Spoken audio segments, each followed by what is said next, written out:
Oh, my sincere apologies. I didn't mean to bump into you like that. I'm afraid I'm feeling rather ill at this point. You aren't experiencing any of these symptoms, are you, such as slight nausea or dizziness? You're not? What about blurred vision? Or a feeling of inexplicable lightness in your mind? Nothing of the sort? How odd. You may wish to stay away from me then. If I'm ill, I'd hate to get you sick as well. Huh? Yes, I was drinking the punch that was downstairs. Why do you ask? I beg your pardon? I am the host of this gathering. I don't mean to be inhospitable to my guests, but you have no right to be telling me what I can and can't drink at my own gathering. What? Someone did what? They spiked it. And how do you know this? You could taste the alcohol when you drank the punch. Did you perhaps happen to see a maid wearing extremely clouded glasses near the punch bowl? I thought so. I don't believe the punch was spiked intentionally then. I believe that my maid, Mey-Rin, perhaps mistook a liquor bottle for a bottle of fruit juice. And when she attempted to refill the punch bowl, she instead spiked what remained of the punch. Indeed, it certainly would explain why I'm feeling so ill. I am still rather young. I should not be ingesting such high amounts of alcohol. Oh, goodness. Now I really feel ill. Get your hands off me.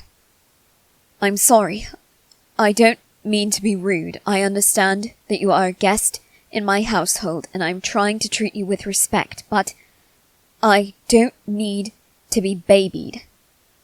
I'm a child, yes, but I can handle myself perfectly fine. What? I don't know. I don't understand why you're asking me this question. Why does it matter how many fingers you're holding up?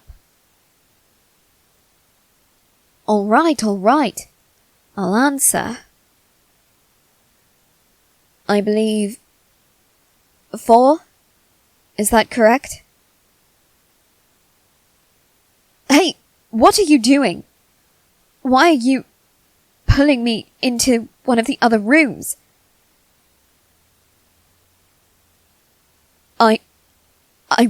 I'm what? I'm seeing full double? But there's only one of you. Oh. Okay, that is extremely dizzying. I'm just going to close my eyes then. Thank you. Truly. How do you know that seeing full double means someone who is drunk needs to lie down? Is that so? I apologize then, that you had to deal with that so often. Really? You say it wasn't so bad? If you don't mind my asking, you don't appear to be someone of lower class. You say that you learned how to deal with drunk individuals because you used to work in a tavern. Ah, I see. Volunteer work? I take it that was your guardian's brilliant idea? Well, it certainly isn't the worst idea. If you are of noble birth, you want to build good relationships with the people you may be doing business with someday.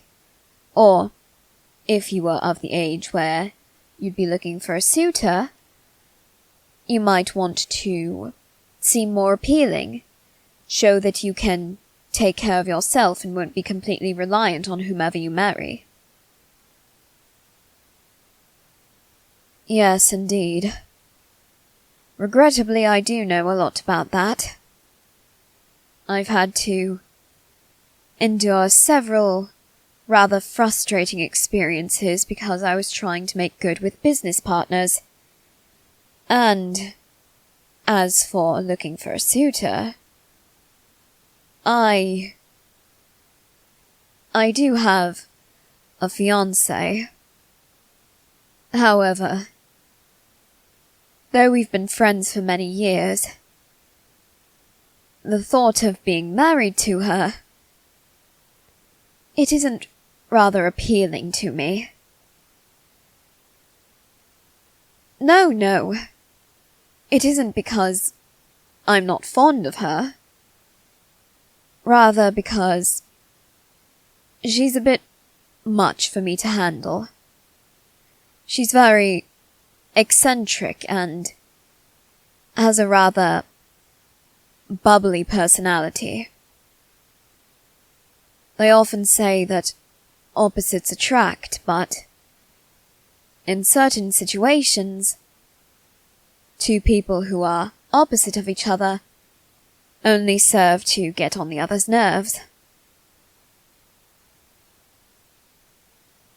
Yes, at times we both annoy each other, and that often leads to arguments.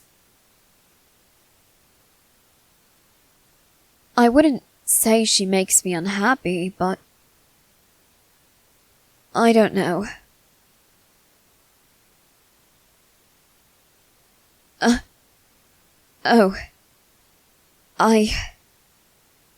I'm sorry, I didn't mean to burden you with my problems.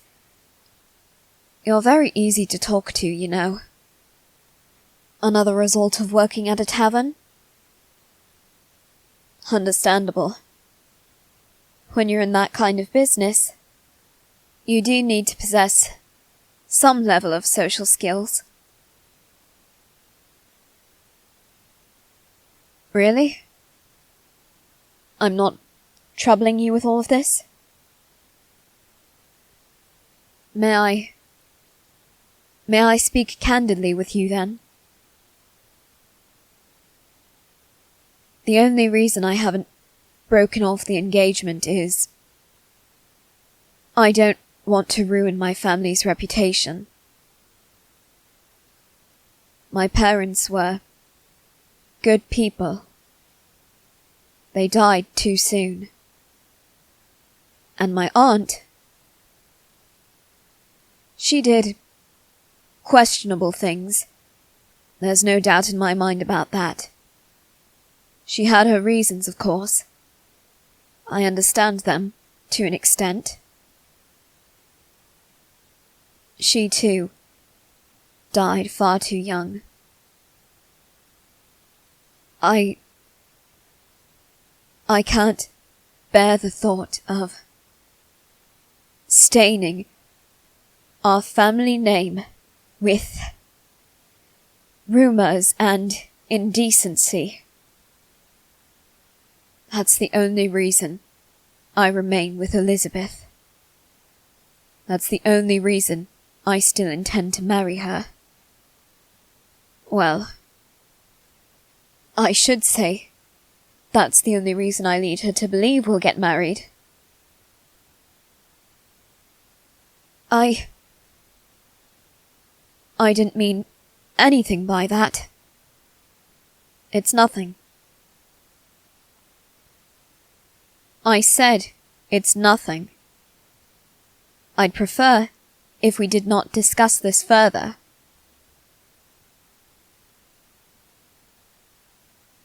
You're rather stubborn. Stubbornly persistent. Has anyone ever told you that? I would prefer if no one else knew about this. So if I tell you, you must keep it quiet. Do you understand? I know I don't have much more time to live. I'm afraid I am rather ill.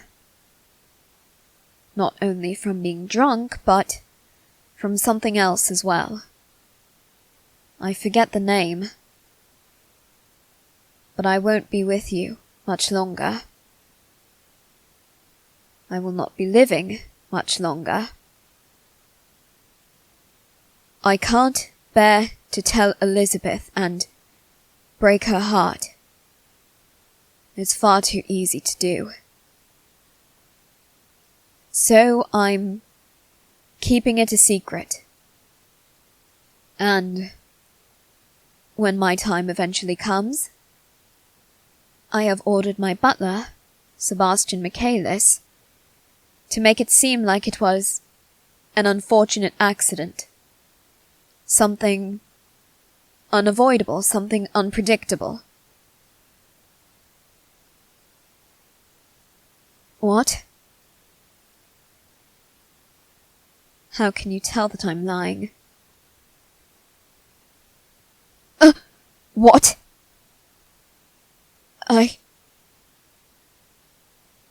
I didn't notice. It must have fallen off when I bumped into you. Please don't breathe a word of this to anyone. Please. Thank you. Though I must inquire, how do you know that the symbol on my eye is the symbol of a demonic contract?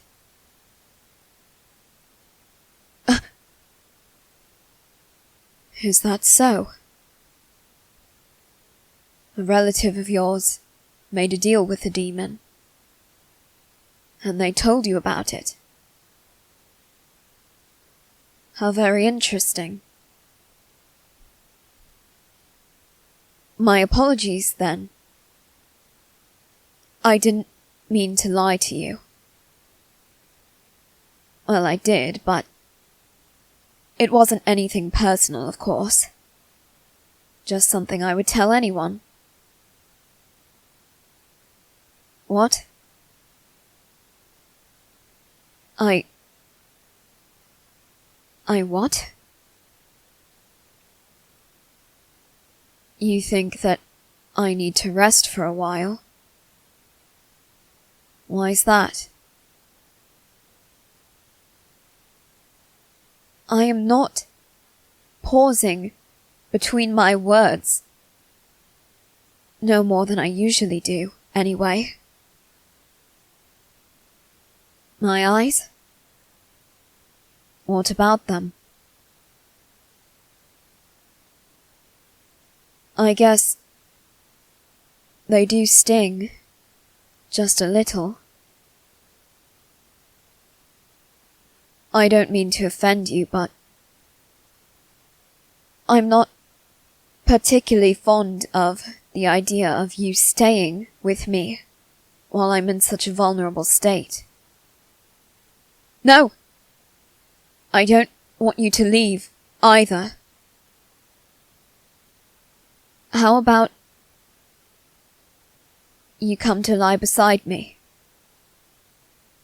Then I won't be alone, and you won't be able to harm me. Would you be comfortable with that? Very well, then. Come to the other side of the bed and get settled. Keep your hands away from me, and I shall show you the same courtesy. No. No one will say a word of this to anyone. What happens in my manor stays in my manor. The servants won't breathe a word of it to anyone, except perhaps amongst themselves. But other than that, if anyone finds us like this, it will remain our little secret.